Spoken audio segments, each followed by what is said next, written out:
आणि आता बुलेटिनमध्ये एक महत्त्वाची बातमी आपण पाहूयात। मुंबईत तब्बल 80 कोटींचा घोटाळा झालेला आहे। बीएमसीच्या सहाय्यक आयुक्तांनीच कट रचला।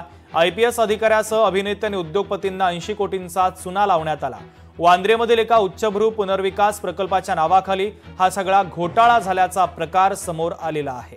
तर मुंबई महानगरपालिकेच्या एका सहाय्यक आयुक्तांना वांद्रे येथील एका पुनर्विकास प्रकल्पामध्ये गुंतवणूक केल्यास स्वस्त दरामध्ये घरं मिळतील असं आमिष दाखवलं आणि थेट वरिष्ठ पोलीस पालिका अधिकारी यांच्यासह बॉलिवूड अभिनेत्याला देखील गुंतवणूक करण्यास भाग पाडत तब्बल 80 कोटी रुपये यांची रक्कम हडपल्याची खळबळजनक माहिती समोर आलेली आहे। या प्रकरणी आता व्यावसायिकांना मुख्यमंत्र्यांकडे आता तक्रार दाखल केली आहे। दरम्यान संबंधित सहाय्यक आयुक्तांनी हे सर्व आरोप मात्र फेटाळलेले आहेत।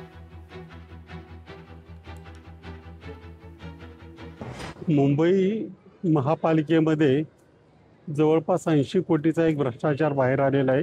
त्याच्यामध्ये अनेक अधिकारी गुंतलेले आहेत। त्यामध्ये पोलीस अधिकारी आहेत, पालिकेचे अधिकारी आहेत, काय अभिनेते आहेत वगैरे वगैरे।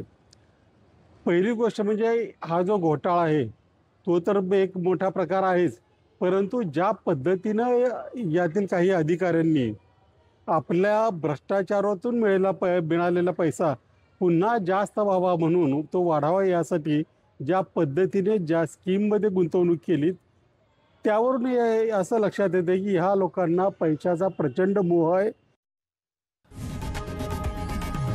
लोकशाही मराठी ऐका, पहा, जागरूक रहा।